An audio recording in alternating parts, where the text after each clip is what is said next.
La suite dans les idées, Sylvain Bourmeau.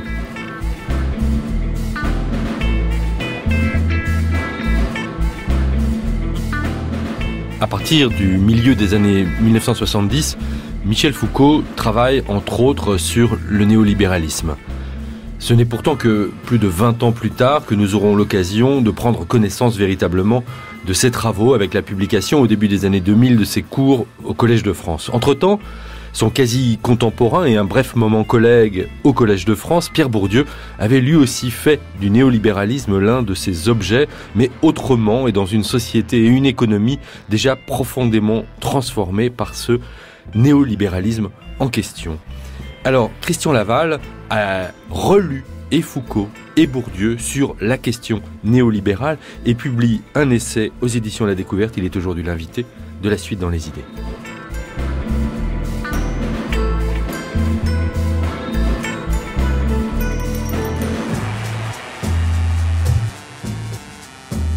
Christian Laval est professeur de sociologie à l'université Paris-Nanterre et il a donc relu Foucault et Bourdieu. Et nous allons avec lui relire, remettre sur le métier cet objet du néolibéralisme, en un autre mot, recommencer. Et c'est le titre du livre de Mathieu Pot-Bonneville, philosophe, qui nous rejoindra pour la deuxième partie de cette émission, qui publie un livre donc recommencé, qui est aussi un texte littéraire, philosophique.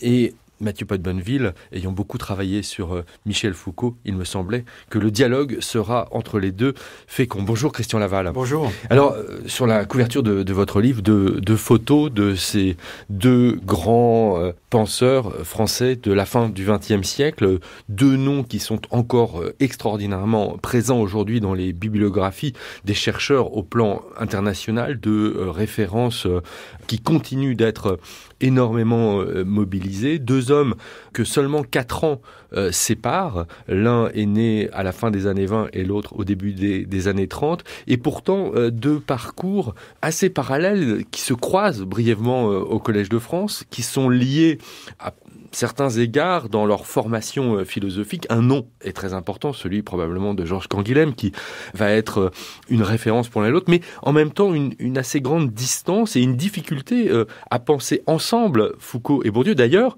je voulais commencer par là, Christian Laval, vous avez choisi de consacrer la moitié du livre à Foucault, l'autre moitié à Bourdieu, et vous ne vous êtes pas véritablement aventuré à croiser les deux pensées. Vous les avez apposées en quelque sorte. Oui. D'abord, vous avez raison, ce sont des presque contemporains. L'un est né en 1926, l'autre en 1930. Ils ont des parcours parallèles, ils ont fait les mêmes études. En gros, ils ont été en philosophie, Normal Sup, ils ont passé l'agrégation, et puis ils ont terminé à l'apogée de leur carrière au Collège de France. Ce sont deux intellectuels français parmi les plus lus et les plus connus dans le monde. Et ils ont, en effet, l'un et l'autre, à des années de distance, pris comme objet le néolibéralisme. Et là, il y avait une curiosité à explorer. Mais fallait-il les faire se rencontrer ? Ce que j'ai plutôt essayé de faire, c'était de rendre à chacun justice, si je puis dire. C'est-à-dire à rendre à chacun sa vérité, son parcours, sa trajectoire, qui est au croisement pour l'un et pour l'autre d'un parcours de recherche, qui a sa logique propre, et il me paraît tout à fait important de rendre la logique de chacun des auteurs, et en même temps, qui chacun rencontre dans son actualité le néolibéralisme, c'est-à-dire au fond un système politique, un mode de gouvernement, un type de domination. Et ce qui me semblait important, c'était de laisser au lecteur, comme je l'ai fait moi en tant qu'auteur, laisser au lecteur la plus grande liberté de faire ces croisements-là par un jeu d'écho. Je donne quelques pistes, je donne quelques indications. En introduction, en conclusion, vous y revenez. Vous avez bien vu qu'à certains moments, effectivement, je dis bien peut-être là, il faudrait retourner sur voir ce que dit Foucault, ou plus quand je parle de Foucault, aller voir du côté de Bourdieu. Il y a tout un jeu d'écho que le lecteur pourra faire lui-même. Ma remarque était absolument pas un reproche. Je pense que vous avez été prudent et vous avez eu raison, parce que sinon ça aurait rabattu ces logiques de l'œuvre dont vous parliez. Et puis il y avait un autre problème qui est celui du décalage temporel. Je le soulignais dans l'introduction, aussi paradoxal que cela puisse être, lorsque Bourdieu commence à travailler sur le néolibéralisme, a priori il aurait pu s'appuyer sur les réflexions de Foucault. Pourtant, il ne les a pas connus, il ne les a pas lus probablement, il n'a pas assisté au cours de Foucault à la fin des années 70, et ces textes n'étaient pas disponibles. Et donc, ce sont deux réflexions qui sont étanches de ce point de vue. Alors, c'est très curieux. Il y avait possibilité pour Bourdieu de connaître au moins les résumés de cours du Collège de France. Il y avait quand même, en France et à l'étranger, des références à ce travail de Foucault sur la gouvernementalité. Mais en réalité, effectivement, j'y vois un certain fonctionnement de la vie intellectuelle en France à un certain moment. Ce n'est pas que je les rends étanches l'un à l'autre, c'est que, d'une certaine façon, ils fonctionnaient de façon étanche, dans un certain isolement. La preuve, c'est la rareté, l'extrême rareté des citations, des mentions même, que l'un fait au travail de l'autre, comme s'il s'ignorait alors qu'il pouvait s'apprécier sur le plan personnel. À l'exception, et j'en fais quand même un grand cas, des hommages de Bourdieu lors du décès de Foucault. Les propos qu'il tient alors sont quasiment des propos autobiographiques. Enfin, on a l'impression que c'est son autoportrait qu'il fait en parlant de Foucault. Et donc, il y avait sans doute une plus grande proximité intellectuelle, mais aussi affective, et sans doute, comme vous l'avez mentionné tout à l'heure, que leur maître qu'ils partageaient, si je puis dire, leur maître commun, Canguilhem, les unissait très profondément, peut-être inconsciemment, mais très profondément. Et, par exemple, c'est un des indices que je lâche à un certain moment dans le livre, le fait que l'un et l'autre, au cœur de leur analyse du néolibéralisme et plus généralement du pouvoir, situent ou renvoient à l'analyse qu'a fait Canguilhem du milieu, de l'histoire du concept de milieu, est quelque chose, me semble-t-il, d'important et qui précisément permet de faire fonctionner un petit jeu d'écho entre les deux. Le décalage, il tient aussi au rapport à l'engagement dans la vie publique. Là où Michel Foucault est précoce s'agissant de ses interventions, ce qui le conduit d'ailleurs à théoriser d'une certaine façon ou proposer cette expression d'intellectuel spécifique, là où on le voit s'engager avec le GIP au début des années 70, pour ne prendre que cet exemple. Pierre Bourdieu mettra beaucoup plus de temps à intervenir dans l'espace public de façon systématique. Il faudra attendre la misère du monde, on va dire, puis le mouvement de 1995 pour le voir prendre cette posture-là. Et probablement, peut-on faire l'hypothèse que s'il prend cette posture, c'est grâce en partie à ce que Foucault a pu dire de la manière d'intervention que l'intellectuel pouvait avoir dorénavant en s'appuyant à la fois sur des recherches, mais sans non plus tomber dans la posture de l'expert que l'un et l'autre récusaient, Christian Laval. Oui, alors c'est un peu compliqué. C'est vrai qu'il y a un décalage temporel. Il y a même une certaine répulsion chez Bourdieu à jouer le même rôle ou à occuper la même place. Je pense qu'il avait justement un regard assez critique sur la façon dont un certain nombre de philosophes, dans les années 70, étaient intervenus sur la place publique. Le fait que les philosophes descendent dans la rue, etc., ne lui plaisait guère. Et même, anecdote, puisque on l'avait raconté dans un à voix nue assez récent avec lui sur l'antenne, en mai 68, Pierre Bourdieu est au café Le Tournon avec Jean-Claude Passeron et il corrige les épreuves du métier de sociologue, à peine intéressé par ce qui se passe dans la rue. Oui, alors, ça c'est vrai, mais il y a aussi, je pense, quelque chose qui est oublié et qui a été justement remis au devant de la scène, qui a été remis en circulation. Ce sont tous les textes que Bourdieu a produits depuis la guerre d'Algérie, puisqu'il était en coopération là-bas, il faisait de la recherche, mais tous les textes aussi des années 60 et 70 qui portent sur des tas de sujets, en particulier sur des sujets scolaires, universitaires, qui concernent des tas de mobilisations. Donc, un Bourdieu qui se serait totalement abstenu de l'intervention publique est une idée fausse. Néanmoins, il est vrai qu'il ne joue pas le rôle pendant longtemps de l'intellectuel public. Il va le jouer à partir des années 90. Le point de départ est peut-être cette émission avec l'abbé Pierre, qui est un peu une rencontre incongrue. À l'invitation de Jean-Marie Cavada. Voilà, de Jean-Marie Cavada, autour de la misère du monde. Et c'est à partir de ce moment-là que Bourdieu devient un intellectuel public, central dans l'espace intellectuel. Et ce qui est tout à fait à remarquer, c'est qu'il devient un intellectuel public à partir du moment où on le reconnaît comme celui qui porte une voix critique à l'égard du néolibéralisme. Alors justement, ce décalage par rapport au néolibéralisme est très important, ce décalage temporel, parce que au moment où Michel Foucault, au milieu des années 70, tente de penser le néolibéralisme, il est face à un phénomène historique très nouveau. Beaucoup d'historiens aujourd'hui, avec du recul, peuvent dater l'ouverture d'une nouvelle période pour l'économie mondiale, des chocs pétroliers, de la dérégulation, disons en 72, 73, 74, il se passe beaucoup de choses. Michel Foucault, très vite, va penser un certain nombre de ces transformations. Bourdieu, lui, interviendra 15 ans, 20 ans après, à un moment où ces transformations, assez peu pensées au plan intellectuel, auront déjà produit des effets très concrets sur les sociétés dans lesquelles nous vivons. Voilà. Je pense que pour parler d'abord de Bourdieu, je pense qu'il a eu un retard à l'allumage, si je puis dire familièrement, c'est-à-dire que... Mais comme la plupart des observateurs. Comme la plupart des observateurs, c'est-à-dire qu'il est lancé sur cette trajectoire. Ce qui l'intéresse plutôt, c'est le rapport du pouvoir aux grandes idéalités. C'est une démarche qui est, pour l'essentiel, une démarche critique de l'idéalisme, du philosophisme dans le champ intellectuel. C'est quelqu'un qui pense que pendant très longtemps que le capital culturel, c'est le capital dominant, que le système d'enseignement est le levier de la reproduction sociale et de la domination. Et donc qui, à un certain moment, va laisser un peu de côté justement ces transformations qu'il ne voit pas, qu'il ne perçoit pas, ou qu'il percevra après, et après coup, si je puis dire, puisque c'est après coup qu'il reviendra sur les transformations des années 70 et 80. Un bon exemple, c'est l'analyse qu'il fera pendant des années, à partir des années 80, sur les transformations du marché de la maison individuelle. De l'immobilier, oui. Et en fait, il s'apercevra que les commissions, la commission Barre, etc., qui s'occupait de ça, était une commission qui menait une politique de construction du marché. Mais c'est après coup. Mais il y avait des jalons quand même, parce qu'il y a l'article avec Luc Boltanski sur l'idéologie dominante, qui est un moment fort du milieu des années 70. Donc il y avait malgré tout une attention, et ces enquêtes sur l'immobilier, elles sont démarrées, elles mettent très longtemps à se faire, les résultats seront publiés très tard. Mais au fond, il y avait probablement une préoccupation déjà là. Alors il y a un rythme évidemment de la recherche chez Bourdieu.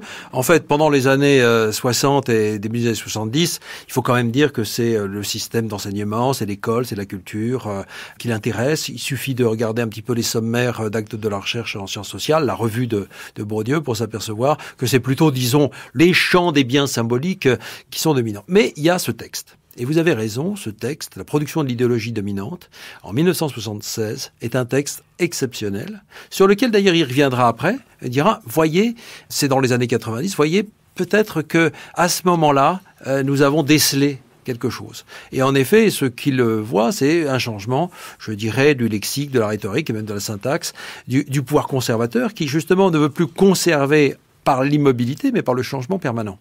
Et on a là quand même un des traits assez singuliers de la domination néolibérale, qui est une domination qui fonctionne à la subversion générale, finalement, des modes de fonctionnement, des institutions, des dispositifs, etc.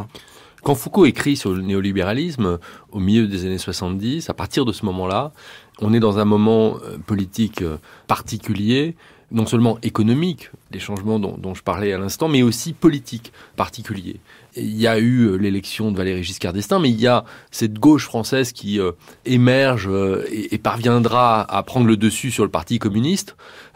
Michel Foucault est très attentif à ce qui se passe à l'intérieur du Parti socialiste, au point qu'il va faire des références dans ses cours, au discours, au débat autour de la social-démocratie, et donc à la manière dont cette social-démocratie se positionne par rapport à la tradition libérale. Il s'intéresse à ce qui se passe en Allemagne, aussi bien du côté de l'ordolibéralisme que du côté de la social-démocratie allemande. C'est un laboratoire qu'il regarde de près, Christian Laval.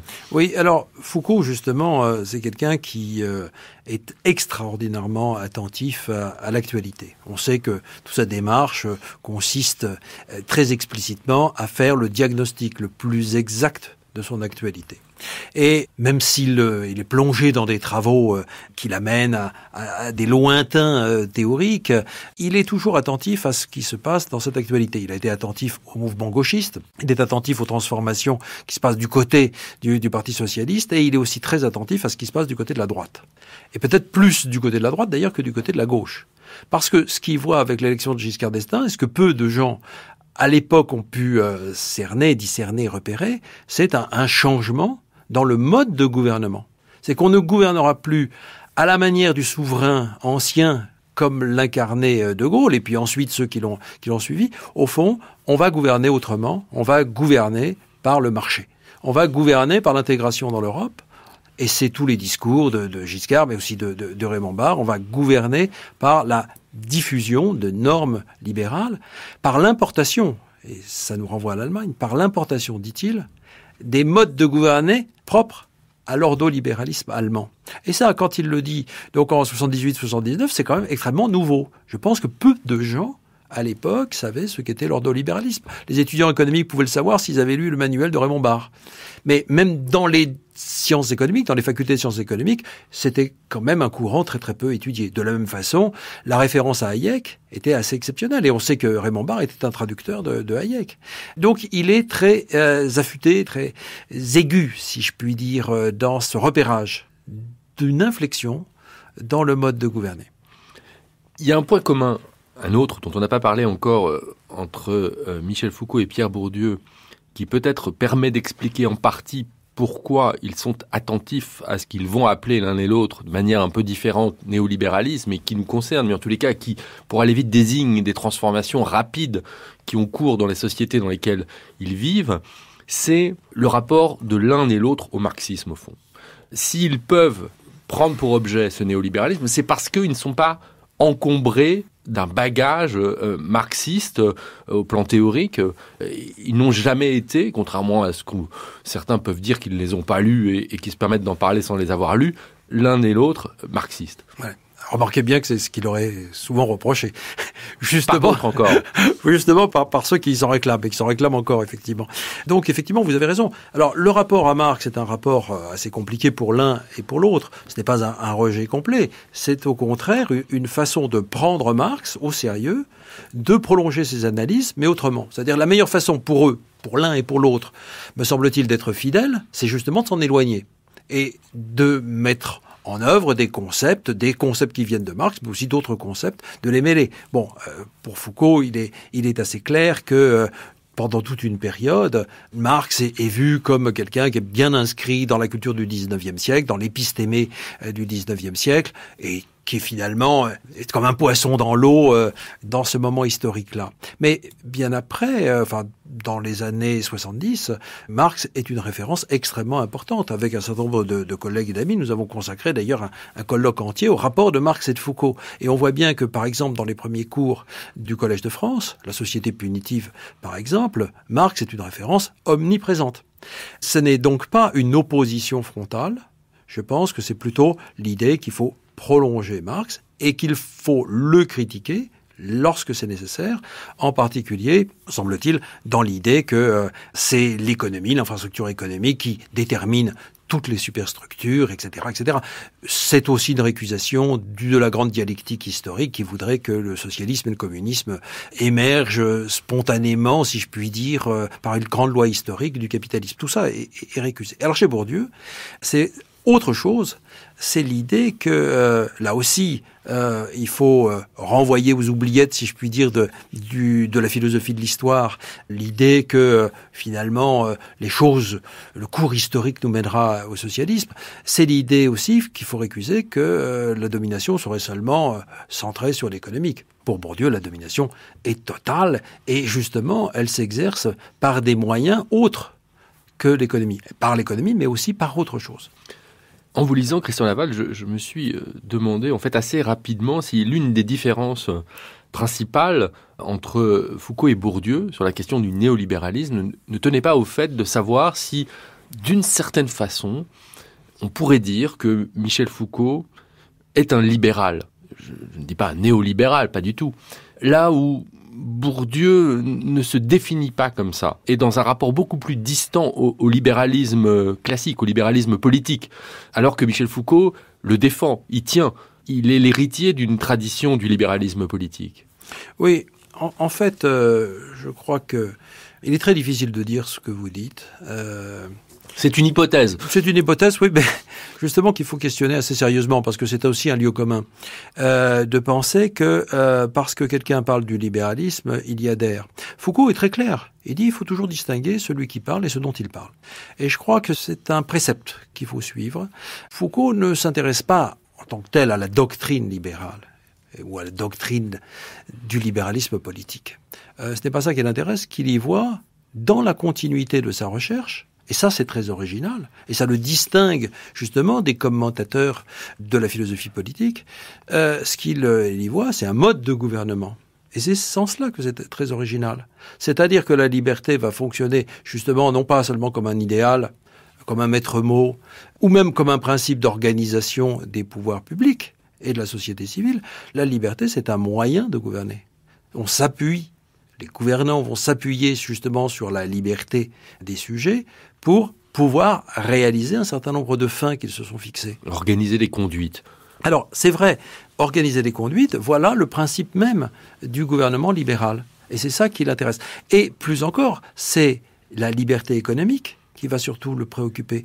C'est qu'on va gouverner à partir de l'intérêt. Il le dit très clairement, justement, dans son cours « La naissance de la biopolitique », que je commente assez longuement. Il le dit, c'est un gouvernement par le maniement, la manipulation des intérêts. Et c'est pourquoi, d'ailleurs, il donne une si grande place, ce qui n'est pas fait en général par la philosophie politique, surtout en France, il donne une si grande place à Bentham. Non pas le Bentham du panoptique, comme il l'avait fait dans Surveiller et punir, mais un autre Bentham, le Bentham justement qui pense que le gouvernement ne peut s'exercer que par des mesures d'incitation, par une législation oblique, et par justement ce que Foucault appellera des dispositifs de régulation, des dispositifs de sécurité. C'est-à-dire que non pas une imposition de normes pour dresser les gens, les contrôler, etc., mais au contraire pour les laisser agir, tout les incitant, les canalisant. Et ça, je pense que c'est vraiment ce qui l'intéresse dans le libéralisme.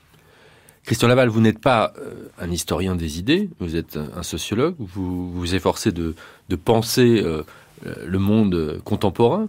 Alors, après avoir relu Michel Foucault et Pierre Bourdieu sur la question du néolibéralisme, comment vous en servez-vous pour penser la situation dans laquelle nous sommes? En quoi les réflexions de l'un et de l'autre, les concepts qu'ils ont forgés, les observations qu'ils ont faites à des moments différents, avec des outils différents, peuvent nous être utiles aujourd'hui pour penser l'homme économique, pour reprendre le titre d'un de vos livres, qui, je crois, fait pour vous converger un peu ces approches. Oui, alors là, vous m'amenez sur le terrain un peu biographique ou biobibliographique. C'est que, en fait, dans mon travail et dans celui que j'ai fait avec Pierre Dardot, nous nous sommes appuyés sur Foucault, très largement, en particulier dans le livre que nous avons consacré en 2009 au néolibéralisme, qui s'appelle « La nouvelle raison du monde ». Donc, ce livre, « La nouvelle raison du monde », était le résultat d'un choc, on peut le dire ainsi, d'un choc que nous avons ressenti à la lecture de La naissance de la biopolitique, livre paru en 2004, qui a été pour nous un déclencheur. Déclencheur de quoi? Bien d'une révision de la façon dont nous avions jusque-là perçu, analysé le néolibéralisme, qui était pour ma part, je parle pour moi, pas pour Pierre Dardot, pour ma part, était très marqué par Bourdieu. Et d'une certaine façon, ce livre, c'est une façon de revisiter aussi ceux qui m'ont influencé dans le travail que j'ai fait dans l'homme économique et dans celui que nous avons fait dans la nouvelle raison du monde. Mais nous en sommes venus avec un autre livre qui a suivi, qui s'appelle Le cauchemar qui n'en finit pas. Nous avons fini par essayer d'articuler le point de vue de Foucault, qui est un point de vue, justement, comme je disais, de conduite des conduites, qui consiste à se demander toujours par quels moyens un pouvoir d'entreprise, un pouvoir administratif, etc., cherche à manier les gens, à les amener à faire ce qu'ils devraient faire. Et d'autre part, des systèmes de domination plus cristallisés, plus installés, que permet peut-être mieux d'analyser la sociologie de Bourdieu. Donc ce n'est pas tant qu'il faut les réunir absolument, mais la période que nous vivons est une période où se sont multipliés les dispositifs de gouvernementalité néolibérale tels que Foucault les a très bien analysés, et en même temps une période dans laquelle se sont cristallisés les systèmes de domination de type néolibéral. On est aussi dans une situation désormais qui est fort différente de celle qu'ont connue Pierre Bourdieu et a fortiori Michel Foucault, à savoir davantage de réflexivité sur ce néolibéralisme. On a vu quand même paraître depuis maintenant une quinzaine d'années des travaux, des enquêtes empiriques, des livres plus théoriques qui tentent de penser ces questions. Vous citez par exemple le travail de Wendy Brown, qui est un travail précieux, mais il y en a beaucoup d'autres et je ne vais pas les mentionner ici.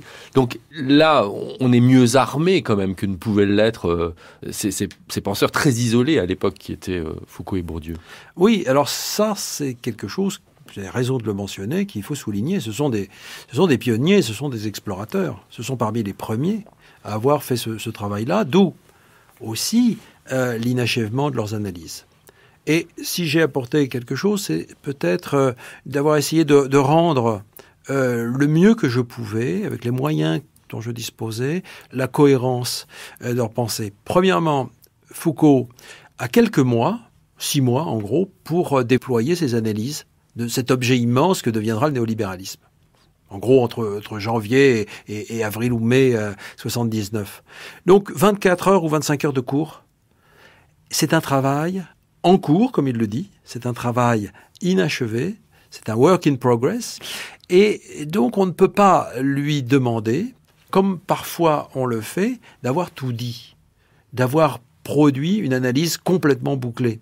De la même façon, Bourdieu explore avec ses moyens à lui, ses moyens sociologiques, il explore une réalité nouvelle en réutilisant, donc selon une démarche tout à fait différente de celle de Foucault, en réutilisant des tas de concepts, des tas d'analyses qu'il avait faites pour d'autres objets. Et évidemment, il le fait dans des enquêtes, dans des comptes rendus, dans des livres, dans des articles qui sont assez disparates. Et il me semblait utile d'essayer de réunir tout cela et de se demander s'il y avait une théorie, en quelque sorte sociologique, du néolibéralisme chez Bourdieu. La réponse, pour moi, est positive, mais elle a supposé de lire des tas de choses très différentes. Alors, lire et relire, puisque c'est quand même l'enjeu de ce livre, et c'est le geste du relire notamment, et du remettre sur le métier qu'on va interroger dans la deuxième partie de l'émission avec Mathieu Pot-Bonneville qui va nous rejoindre, mais ce sera après qu'on ait entendu un bref extrait du nouvel album du groupe US Girls, Poème.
La suite dans les idées, Sylvain Bourmeau. Relire, remettre sur le métier, recommencer. Recommencer, c'est le titre de votre livre, Mathieu Pot-Bonneville. Bonjour. Bonjour. Vous êtes philosophe, vous êtes actuellement responsable du pôle idées et savoir à l'Institut français et vous publiez ce livre, Recommencer, aux éditions Verdier. C'est un bref livre composé de 7 chapitres, reprise, renaissance, répétition, ressac, récidive. J'ai fait exprès de ne citer que ceux qui commencent par re, puisqu'il y a là un motif. Je disais un livre de philosophe, un livre de philosophie, mais aussi un livre littéraire. Je ne sais pas comment vous le vivez, et si d'ailleurs cette manière d'étiqueter les textes a grand sens. J'ai tendance à de moins en moins me poser la question, mais je ne pense pas que ce soit une réponse suffisante. Je pense qu'un certain nombre de livres aujourd'hui se posent la question de savoir comment les formes de la fiction peuvent contribuer à notre réflexion sur la réparation du monde. C'est le motif d'un livre récent d'Alexandre Geffen, sur la réparation des choses. Je pense à la fiction réparatrice d'Émilie Noteris. Comment est-ce que les formes de la fiction peuvent nous aider à mieux comprendre, à mieux interroger les difficultés auxquelles nos subjectivités s'affrontent dans le contexte qui est le nôtre, dans le contexte politique qui est le nôtre. On a beaucoup parlé de Foucault en première partie, j'espère qu'on va continuer d'en parler, mais c'est une question que précisément Foucault pose à la fin des années 70, c'est dans les conjonctures politiques, dans une conjoncture politique donnée, comment la subjectivité doit-elle se construire, se conduire pour inventer une façon de résister ou de passer ailleurs. Il me semble que aujourd'hui, c'est la question qui se trouve posée à nous. Alors, je ne sais pas très bien qui est ce nous, mais j'ai le sentiment que une part du camp progressiste, disons, se trouve face à une tâche immense, qui est celle de réinventer des catégories, des outils d'analyse et de mobilisation, et que nous n'avons pas forcément suffisamment interrogé la manière de s'y prendre, ce que ça nous faisait, que d'être dans cette posture-là, et qu'au fond, la difficulté d'avoir à recommencer est le plus souvent masquée par quelques discours conquérants sur le mode nous gagnerons parce que nous sommes les plus forts, ou bien par le recours à ce qui est devenu au fond une facilité, une espèce de mélancolie persistante, ou d'attente un peu messianique que les choses reprennent, que la flamme reparte d'elle-même. Bon. Je trouve que c'est intéressant d'essayer d'examiner de près, de l'intérieur, depuis le fort intérieur, ce dilemme auquel s'affrontent ceux qui tentent aujourd'hui de recommencer, ces dilemmes d'avoir à inventer du nouveau, en se souvenant que la page n'est pas blanche, et en n'ayant pas tout à fait oublié le champ de décombres dans lequel nous nous situons. Une question que posait Foucault, vous citez Christian Laval à la toute fin de votre livre, cet entretien de 1977, entretien que Foucault donne, et où il dit, ça m'a frappé, parce que j'avais oublié cette interview, je dirais que nous sommes renvoyés à l'année 1830, c'est-à-dire qu'il nous faut tout recommencer. Alors, il ne s'agit pas de dire que nous sommes aujourd'hui comme en 1977, mais que cette question-là, elle court comme une espèce de pointillé du temps de Foucault jusqu'au nôtre. Accepter, Christian Laval, de recommencer, parfois de manière assez triviale, en commençant par relire. Il faut avoir cette humilité-là pour avancer. Celle par exemple, de Bertrand Russell, avec lequel démarre le livre de Mathieu Podbonneville. Oui, alors moi, ça m'a fait penser à quelqu'un d'autre. À quelqu'un qui s'appelle Marx et qui a pour prénom Karl, et qui, à deux reprises, en 1871 et en 1881, dit à la même personne, à son traducteur en russe, Danielson, qui est un populiste, qui lui dit « il faut tout reprendre, complètement ». Et il parle du grand travail du capital.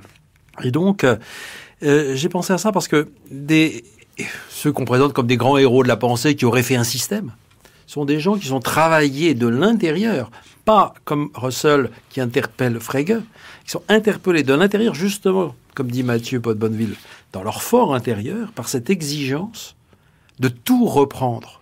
Évidemment, Engels s'empressera de vouloir fermer et boucler l'opération et surtout empêcher que ça recommence. Mais Foucault, lui, pose la même chose, mais à l'échelle d'un nous. C'est-à-dire, les gens de la génération, de sa génération, se demandent comment, après l'échec du marxisme, après l'échec des socialismes, comment tout recommencer. Et c'est peut-être aussi ce qu'il va chercher ici ou là, en Iran, en se posant cette question. Et c'est la question, Mathieu, du soulèvement. Se soulever, c'est si important pour Foucault, parce que c'est recommencer. Alors effectivement, Mathieu Podbonneville. Ce qui est intéressant dans le Foucault de la deuxième moitié des années 70, c'est qu'au fond, il se pose une question et il avance avec une hypothèse. Il se pose cette question de savoir comment la subjectivité est à la fois investie par les nouvelles formes de pouvoir, investie par le pouvoir néolibéral, et comment, en même temps, la subjectivité peut être le point d'appui d'une résistance. Le cours sur naissance de la biopolitique, c'est à la fois, disons, Giscard d'Estaing et Solzhenitsyn. C'est à la fois cette question qui est posée dans la politique à l'ouest des nouvelles formes de contrôle, et c'est à la fois cette figure du dissident, c'est-à-dire au fond quand même une subjectivité qui résiste, et qui résiste au pouvoir d'État. Et Foucault est dans cette ambiguïté-là. Donc tout son travail va consister à interroger ce qu'il appelle la subjectivation comme le lieu, le creuset possible d'une sortie de ces difficultés. Et puis l'hypothèse qu'il avance, celle que j'essaie de reprendre d'une autre façon dans ce livre, l'hypothèse étrange qu'il avance, c'est que la subjectivité n'est jamais si intense, si intéressante ou si inventive que lorsqu'elle se cristallise autour de dilemmes, autour de difficultés insolubles, autour de positions intenables, Et que ces positions-là, c'est comme la poussière dans l'huître qui va donner la perle, ces positions-là sont celles autour desquelles des formes de comportement, des manières de se conduire se construisent. Il y a une structure dilemmatique, je ne sais pas si l'adjectif existe, du sujet chez Foucault qui va le tenir tout au long jusqu'au dernier texte.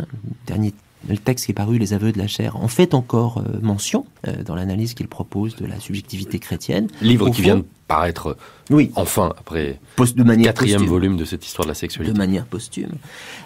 Cette idée que le sujet ne rencontre pas des problèmes, mais le sujet se construit autour de points de problématisation, c'est à mon avis une position très forte, très difficile à tenir, parce que nous préférons tous avoir des certitudes que des difficultés ou des contradictions, mais qui est une position, je trouve, puissante dans l'éthique de Foucault. Donc c'est cette position-là que j'essaie de faire travailler d'une autre façon et de façon littéraire, non académique, dans ce petit livre autour de Recommencer, parce que je pense que les difficultés qui sont les nôtres aujourd'hui ne sont pas des obstacles dont il faudrait nous détourner pour héroïquement repartir ailleurs, mais sont ce à quoi et ce autour de quoi nous avons à nous définir.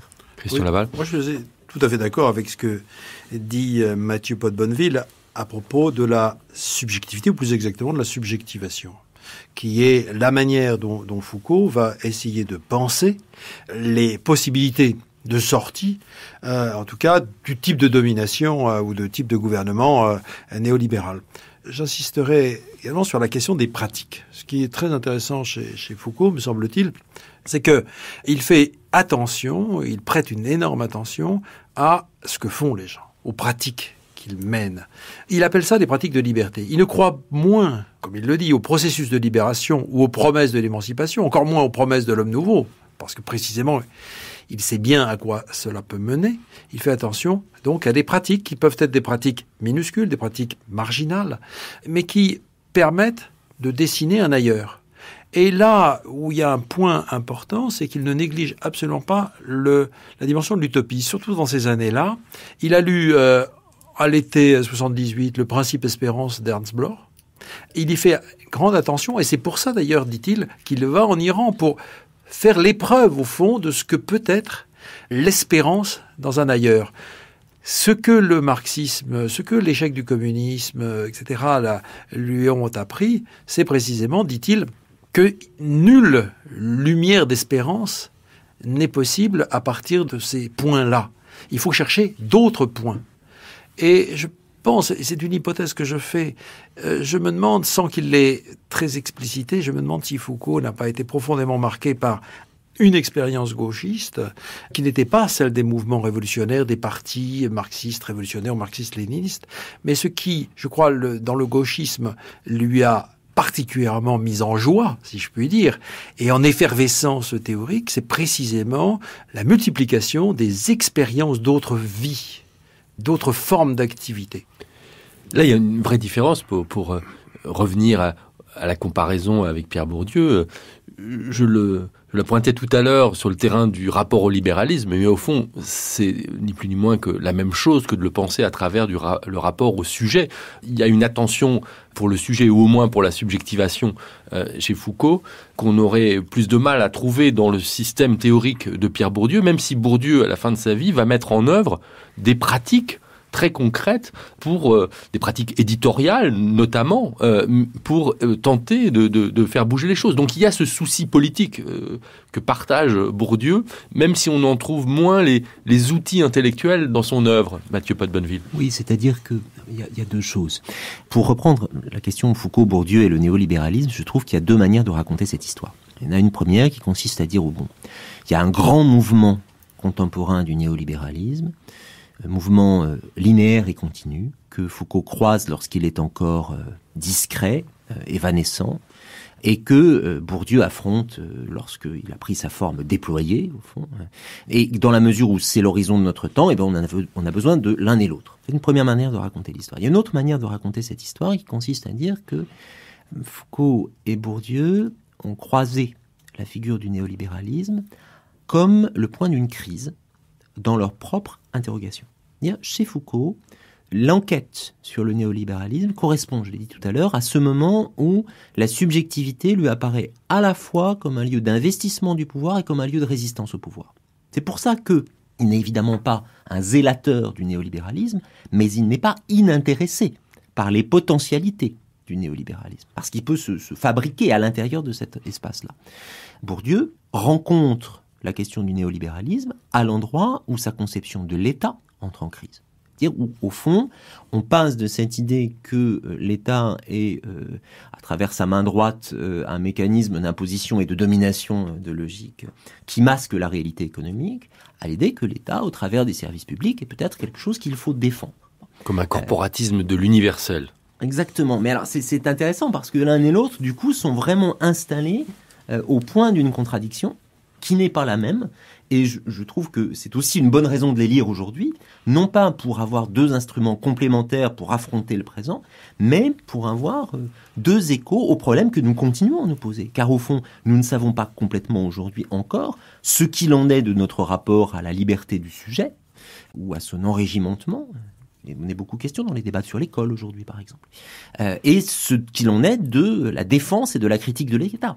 Jusqu'où défendre et jusqu'où critiquer l'État. Je trouve que, mais c'est sans doute mon côté sceptique qui parle, Foucault et Bourdieu sont chacun dans leur genre de bons aiguillons pour nous rappeler que nous n'en avons pas terminé, que nous n'avons pas réglé ces questions normatives qui sont encore les nôtres. Oui. Christian Laval.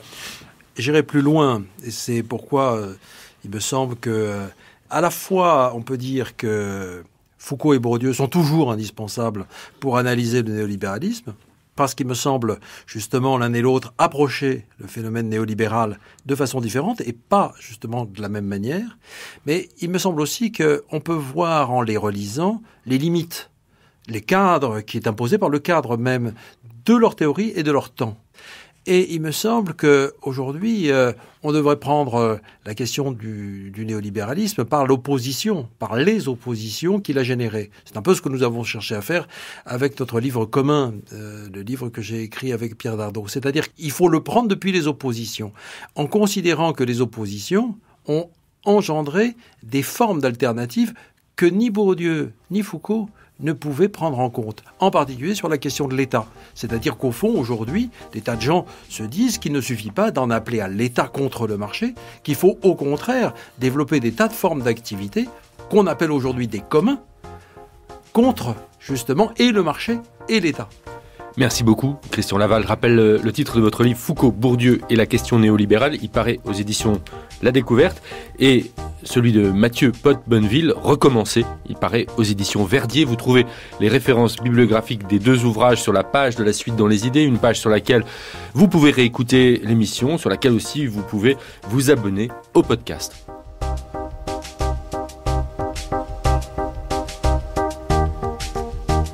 C'était La Suite dans les idées, Sylvain Bourmeau, attaché de production Catherine Donnet, à la technique Benjamin Vignal, à la réalisation Anne-Laure Chanel.